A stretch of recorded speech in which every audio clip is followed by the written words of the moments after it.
Hey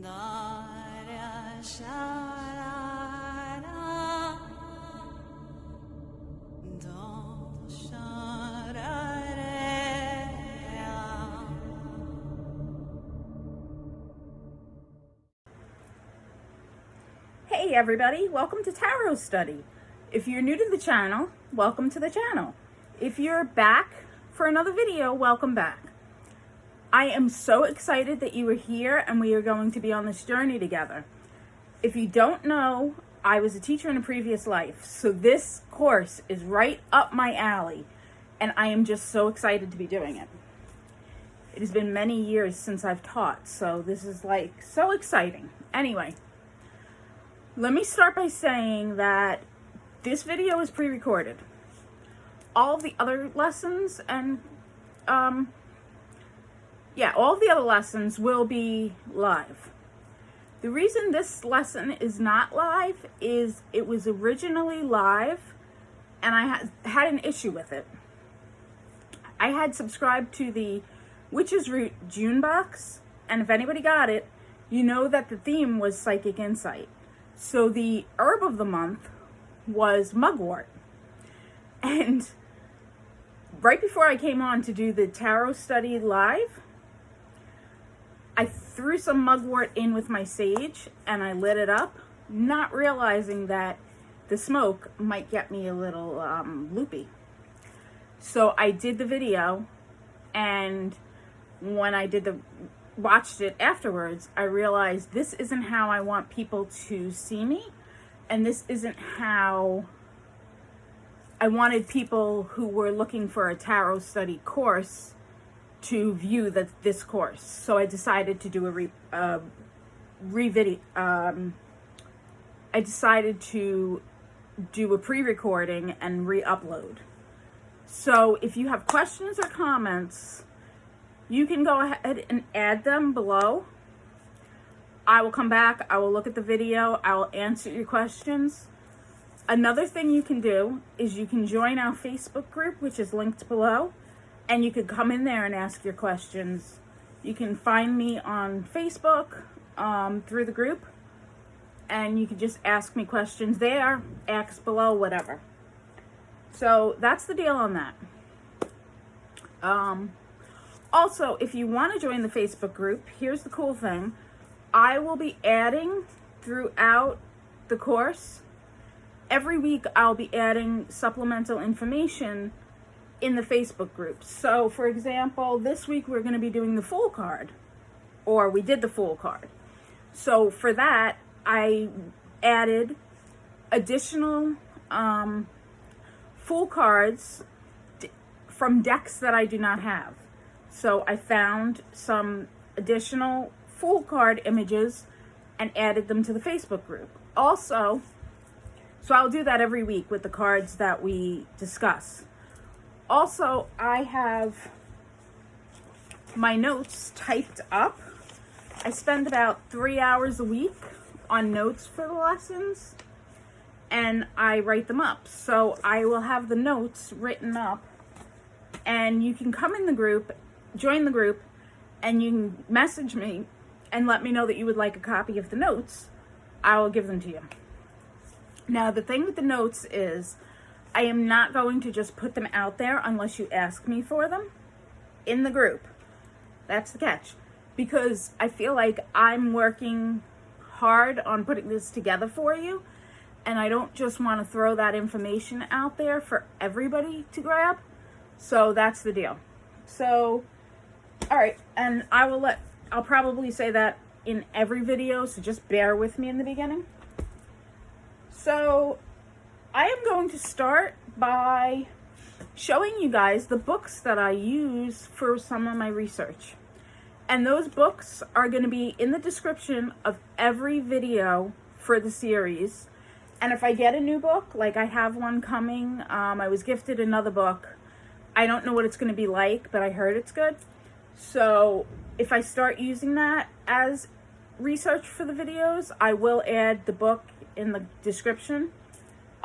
Also, the decks that I use are in the description. So again, if I were to get another deck somewhere along the way, I will add that deck to the description so you guys have that information.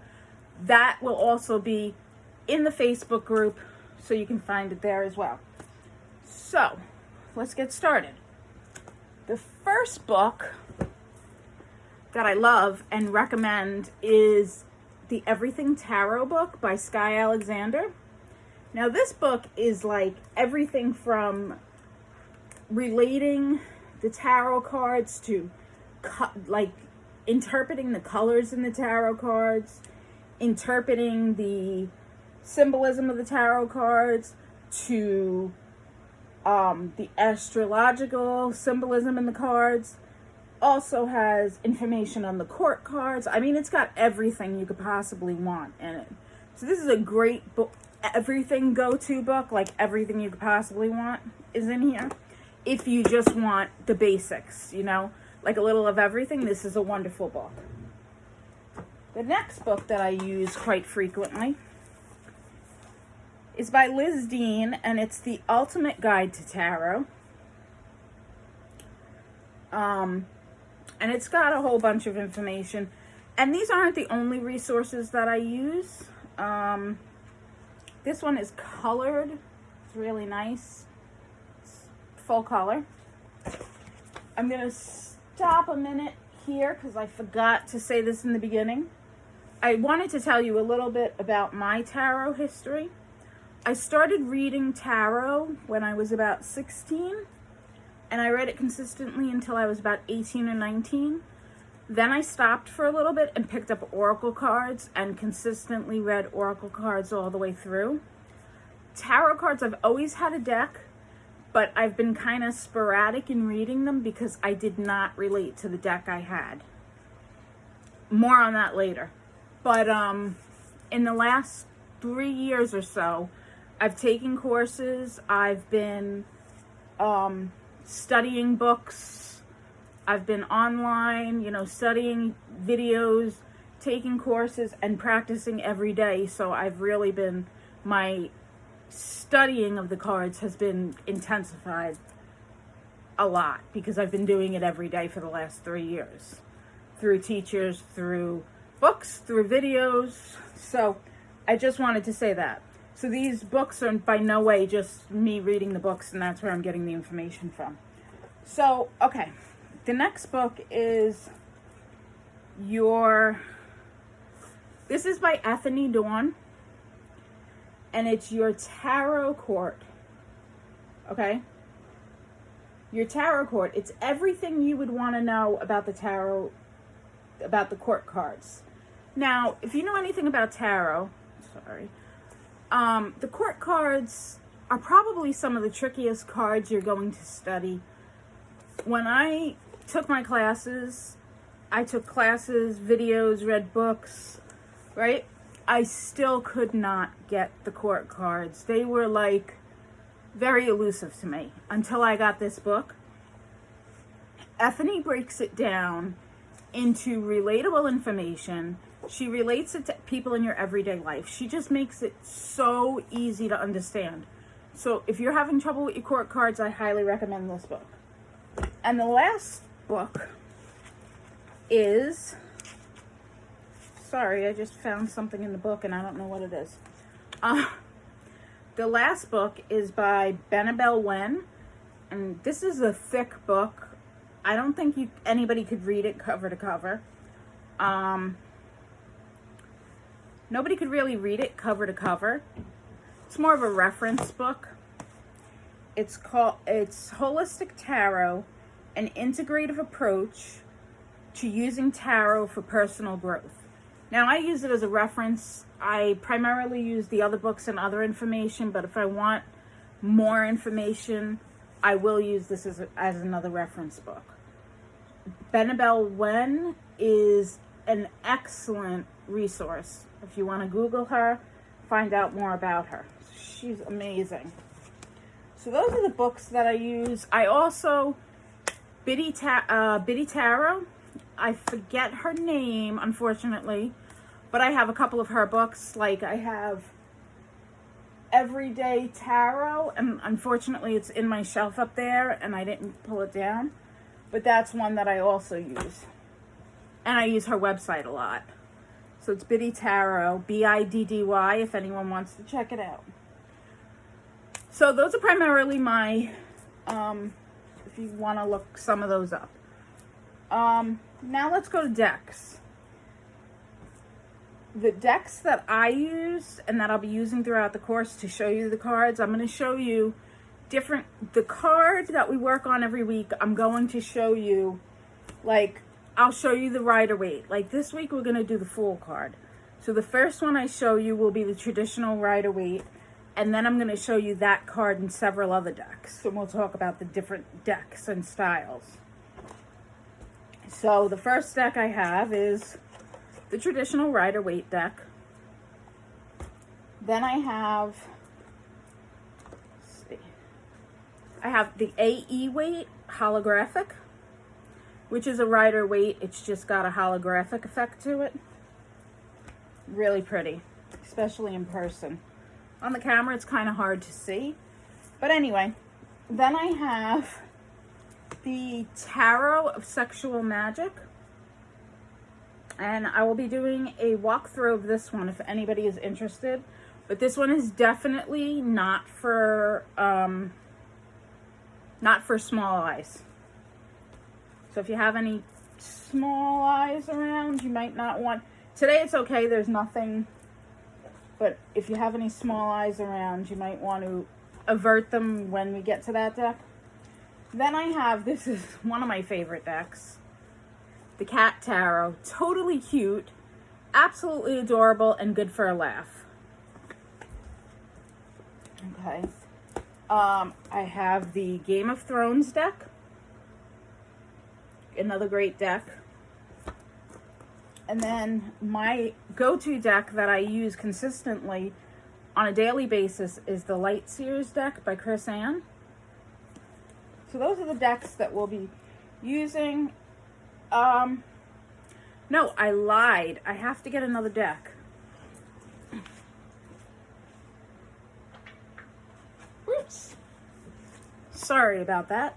The Modern Tarot deck. I forgot. It was on the other table. This is the other one that we'll be using. I knew I was missing a deck. So these are our decks that we'll be using. And like I said, if I get any more, which I don't plan on right now, but I never plan on getting decks. The last 3 decks I've gotten have been gifted. So I've been very good and haven't bought any. But if I get any more, I'll add it to the list in the description. So those are the decks. So why don't we get started on, we're about almost 15 minutes in and I'm still blah, blah, blah, blah, blah. It's really weird because I can't see your comments because this is pre-recorded. So anyway, I wanted to start the course by talking a little bit about the history of tarot because I think that's important. Like I could jump right into the cards, but I think teaching a little bit about the history of tarot is kind of important that people know where tarot started. So tarot originated in Italy, specifically in Milan, about 1450.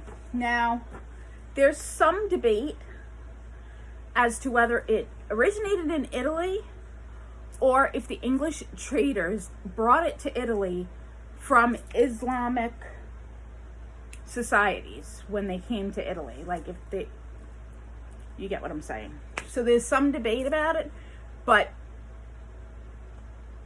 it really originated as a card game, or it was first talked about coming from Italy as a card game. As a memory type card game, you know, where you flip the cards over and match them, that type of game. So we saw it in Italy, and the funny thing is, what happened once it really started to pick up in Italy was the wealthy people decided that they wanted to commission artists to create one-of-a-kind decks. So it started to become a thing among the wealthy people that they would commission a deck and then call their neighbors and be like, hey, I just got this deck. and look at it, it's awesome, and you can't have it because it's one of a kind. So kind of like our Kickstarter decks today with the really cool art. If you don't know what Kickstarter is, it's where independent artists design tarot decks, at least for tarot. I think there's other things on it too. But independent artists will design tarot decks, and they will put it on Kickstarter to get backing, and people will pledge a certain amount of money, and then once the artist gets the amount of money they need, they'll print the deck. So it's kind of like Kickstarter, but more like, you know, the wealthy people paid them, and then they got to brag that to their friends that they got this amazing deck. I mean, how cool would that be? You could think of anything and have a deck commissioned if you had the money.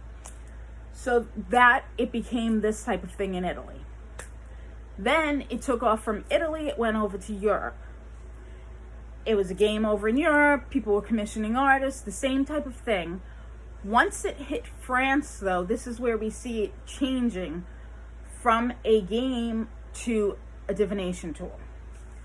The French occultists started seeing the cards and were like, there's more to these cards than a game. There's symbolism, there's astrological signs, and they started really studying the cards and putting meaning to them.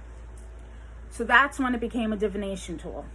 Now, as it became a divination tool and not a game, it also unfortunately became taboo. So that is a little bit on the history of tarot. If you have comments, remember, just comment below. It's really weird for me not hearing your thoughts. Let me know what you think about that. Like, would you have wanted to commission a deck? And if you could commission any deck today, what deck would you commission? That's an interesting one. I just asked you that question, and I have to think about what I would commission. So we're gonna go from that into myths about tarot. So the number one myth, I'm just gonna get a drink of water here. The number one myth, and I think we've all heard it, is that you cannot buy your own tarot deck. Now, this myth started because tarot was taboo. So what happened was people had a deck, they got their hands on a deck maybe when it was still a game, and grandma had a deck or auntie had a deck, and they kept it, and then they passed it down to somebody, and then that person kept it, and maybe they gave it to a friend, and that's how tarot decks were passed, because they were so taboo. So that's how the myth got started. Okay? So, do you have to have a deck gifted to you? Absolutely not. And honestly, my first tarot deck was gifted to me. And remember before I said that I had a deck that I did not connect with for all those years, and that's why I didn't use it that much? That was the deck that somebody gifted to me. And I was afraid to go out and buy my own tarot deck because I didn't know that you didn't have to be gifted a deck. When I went out and bought my own tarot deck, I connected with it, and now I'm connected with all my decks, luckily. But I researched decks that I wanted, and luckily my friends who did buy me tarot decks as a gift knew that I wanted whatever deck it was that they bought me. So, something to think about. Make sure that you think you want the deck that you're getting. Some shops, there's a local shop by me that actually lets you hold the decks and look through them. Now, I have mixed feelings on that one. Let me know in your comments how you feel about that, because my feelings are a little bit mixed. I like the idea of being able to flip through a deck before I buy it, but I feel like sometimes YouTube is good for that, the walkthrough videos, because I feel like everybody touching them, the cards have to pick up some kind of energy, and that skeeves me out a little bit. So What do you think about that? All right, so that brings us to the second question. Do I have to start with a Rider-Waite Smith deck, the traditional deck? A lot of people say you have to start with this deck, right? When I took my tarot class, my instructor said, I strongly, strongly recommend that you start with the Rider-Waite. Strongly, strongly, strongly suggest that you start with the Rider-Waite. Now, the reason people say that is because most of these books are written, most of the tarot books we find are written based on the Rider-Waite deck. And it's easier to learn, and most courses are taught based on the Rider-Waite deck. So it's easier to learn based on, it's easier to learn when you're looking at the same card that they're talking about in the book or that the person on the video is talking about. Okay, for example, this is the Fool card. If I'm talking to you about the symbolism of the white rose, okay, and I'm saying that it represents truth and purity and innocence, okay? And so I'm showing this and I'm saying that's what that represents. Or maybe I'm not even showing you the card at all, but I'm talking about the white rose in the Fool card. And the deck you have is the Modern Witch Tarot. You're going to be like, there's no white rose on the Fool card. You see what I'm saying? So, and that's just a simple example. There's a lot more symbolism in a lot of the cards later on. So I would recommend, yes, that you start with a Rider-Waite deck.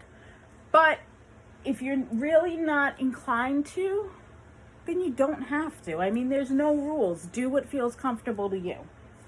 If you think you can get around it, then fine. But don't go to something so abstract that the Fool card is like something like, there are some decks that are super abstract, that they're like just lines. You don't want a Fool card that is like artistic and has like, you know, some lines scribbled like that.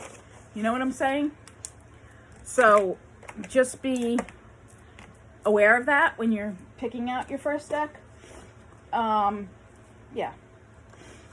So there's that. Okay, how do I get to know my cards? I got my deck. Here's my first deck. I got it. I brought it home. How do I get to know them? First things first. Take them out. Put them in a bag, if you have it, like a drawstring bag. And sleep with them. Or if you don't even sleep with them, well, loose will be tricky. But put them in something and sleep with them under your pillow for... Sleep with them under your pillow for a week. Connect with them. When you're sitting down, shuffle the cards, okay? Shuffle them, hold them. This is the deck that I always have. Like I told you, this is the Light Seers deck. I always have it near me. If I go out and I'm staying out someplace, I keep it in my purse. I'm always shuffling the cards. I pull a card a day. I'm always shuffling the cards. I slept with it under my pillow when I first got it. It's always in my hands. Always just fondling it. I mean, it sounds silly, but you really want to get to know your cards by holding them, keeping them near your person, okay? Now, what happens? How do I clean my cards? Here's a good question. I think I mentioned, when you're getting to know them, do daily card pulls for yourself, okay? That's a great way to get to know your cards. Every day, pull a card. Try and see if you know what the card means. Based on the original original Rider-Waite meanings, and then if you have a deck like this one that's not original, look in the book and try and see the alternative, read the alternative. see what they say about it. Really focus on getting to know your deck. That's the best way to do it. Now, how do you clean your cards? Somebody comes in your house and they're like, oh, a tarot deck. They pick them up. They don't know. People do that all the time to me, and I'm like, no! And they don't understand why it's upsetting, because they don't know. So how do you clean them? Well, first of all, I clean them between every reading by saging them. Even when I'm doing my Tuesday night readings on here, I have a little dish with sage, and I light it, and I just kind of pass the cards through it. I'm always passing my cards through some sage. That's the number one best thing you can do, is pass it through sage. Also, you can put selenite, a wand or a tower, on your cards. Selenite is very powerful for cleansing. Another thing you can do, which I've not done, but I've heard you can do it, is you can take your box, either take your box or take your cards, wrap it in some saran wrap really tight, and put it in a shoebox full of salt. Salt is cleansing. And leave it overnight. I'm a little hesitant on that one, but I've heard you can do it. So those are some ways you can cleanse your cards. All right. So now that we've talked about all that, let's talk about the breakdown of the cards. Because there are 78 cards. So 78 cards, what the heck are they, right? If you're new to tarot, you're like, what there's 78 cards. What are they, right? Okay, so the first thing we have is the major arcana, which are cards 0 to 21.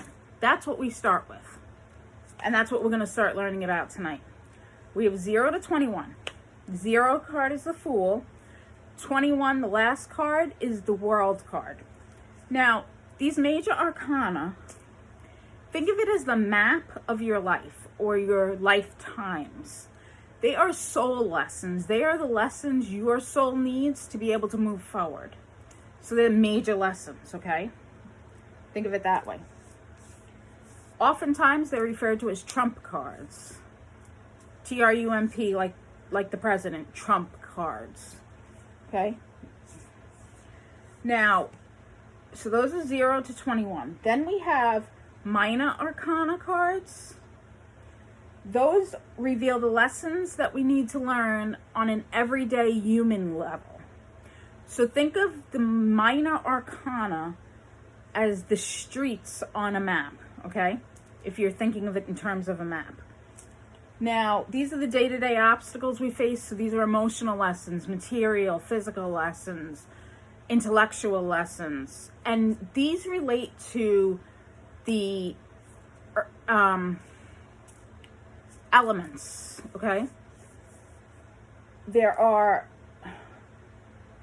4 suits, so to speak, in the minor arcanas. We have cups, which relate to water, and those are the feelings. Okay, so those are the feeling cards.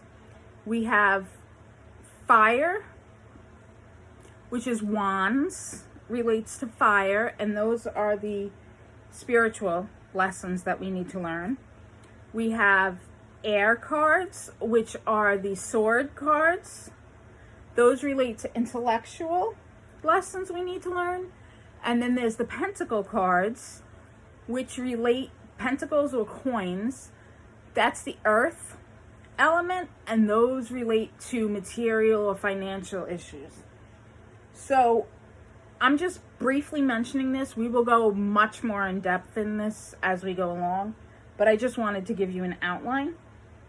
So now we have the court cards. Remember I said the court cards. We have this whole book on it. What the heck are the court cards? These are your pages, your knights, your queens, and your kings, okay? Now, these are cards that represent people who will influence the events in your life or situations, right? Now, they can, in a reading, represent you, meaning the person that the reading is about, or they can represent somebody who's going to come into the person's life and affect a situation. So that's why they become so tricky when you're trying to do a reading figuring out what the heck they mean. So those are, and some people believe the major arcana is the story of the enlightenment of a person's entire life. So when we start today with the Fool card. Fool is 0. Remember I said that? Fool is the 0 card. When we go through from 0 to 21, which is the last major arcana card, we are going to be following the story of the Fool's life. So I'll bring that up as we go along and talk about how the Fool is progressing, and we'll watch how the cards show him progress through life. It's interesting. So we're going to get started on the Fool. Now, because there's nobody here to ask me questions, I'm going to go through the Fool pretty quickly. And normally these videos, excuse me, run about 45 minutes to an hour every week. I've only done 3 weeks though, so there haven't been that many people, but once we get moving and more people join, they may take a little bit longer. Just to give you a time frame. So the Fool card starts us on our tarot journey.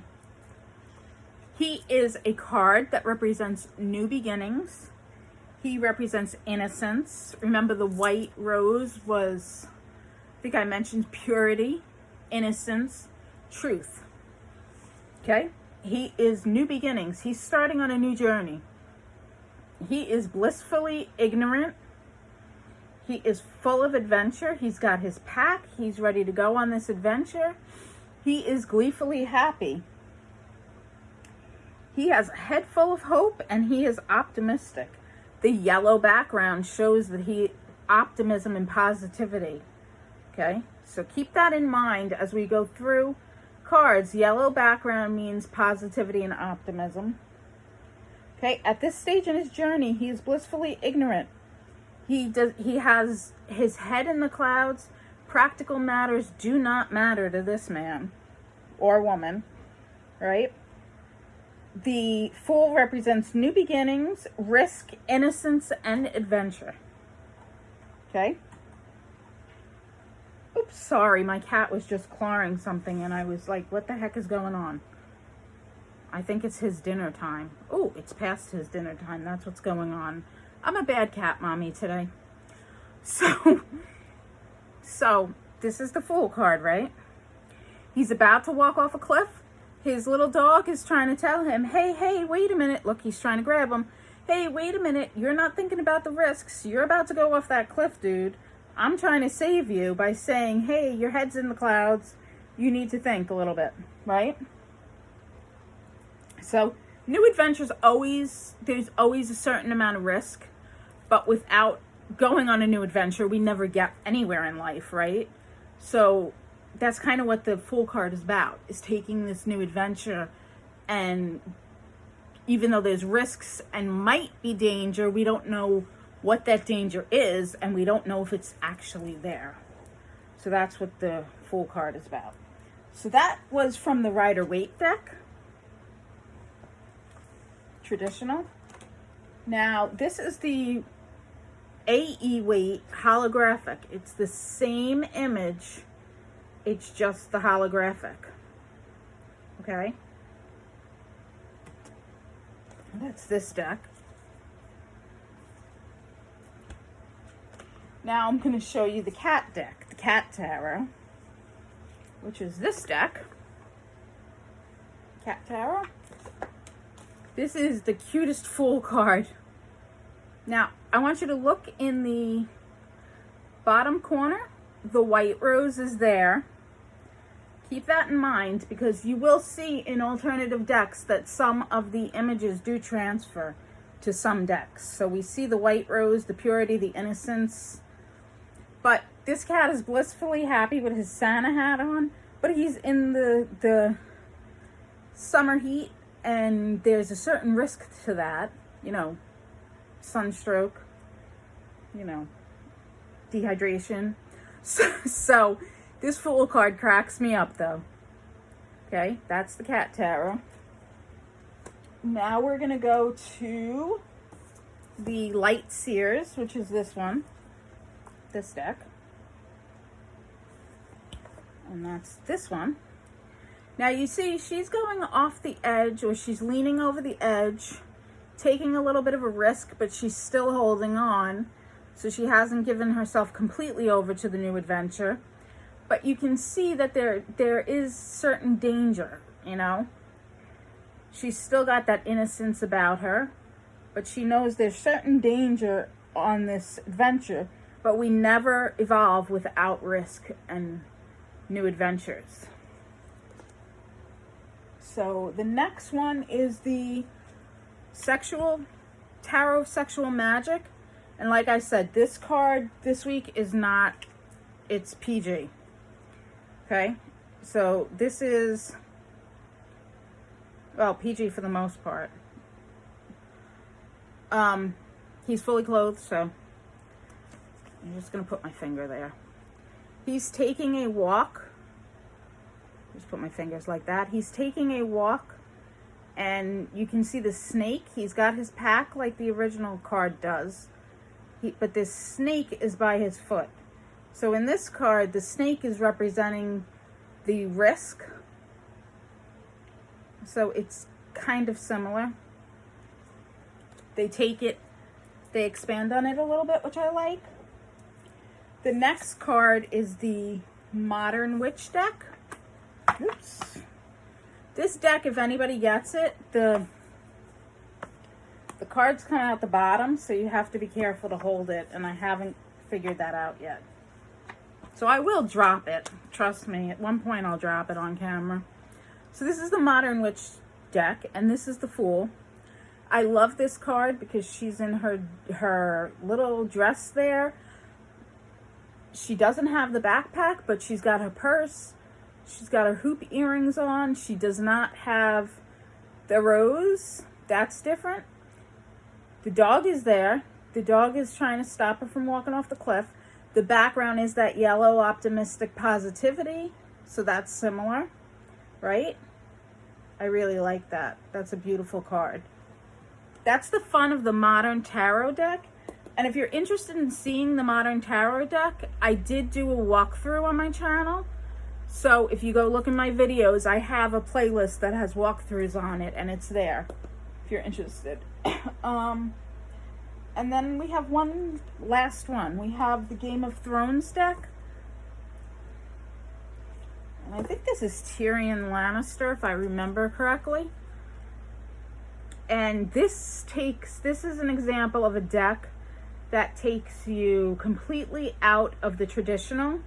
So that's why I say, if you're learning tarot, it's best to have a deck that at least has the feel of the Rider-Waite, because there is really no way, looking at this card, that you can relate any of the symbolism in the tarot, in the regular Rider-Waite deck, to this card.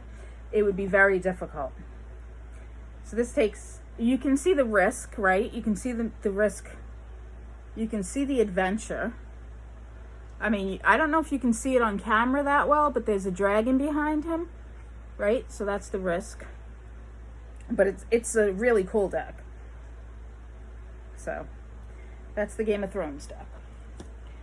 All right, so those are the cards that I have to show you tonight. We did one card tonight. The weeks 2 and 3 and all the weeks following, we'll be doing 2 cards because we won't be going into the whole history of tarot. So we can have time to do 2 cards. I'm trying to think if there's anything else I wanted to tell you or talk about. No, I think that's it. So again, I'm just going to mention for anybody that came later or is watching this portion and didn't listen to the whole beginning, if you're interested, I'm going to be putting more cards for each week. Like this week we did the Fool. So I'll be putting other examples of the Fool card on in my Facebook group, which is linked below. So if you want to join the Facebook group, come join us. I will also, if you join the Facebook group and message me, I will have the notes available that I can give you a copy of the notes from each week's video. That might be helpful for you as well. And then that's really it. If you want to come join me on Tuesday nights, I do free tarot readings, 8 p.m. Eastern. And Monday nights, 7 p.m. Eastern is the tarot study course on my channel. Please like this video if you're watching. That really helps me out a lot with the algorithm on YouTube. Also, if you're interested in the video and you like this video, please consider subscribing to my channel and sharing it with your friends. Thank you so much, guys, for hanging out with me, for watching the video. I appreciate each and every one of you. Have a wonderful night, and I hope to see you real soon. Be well and blessed be.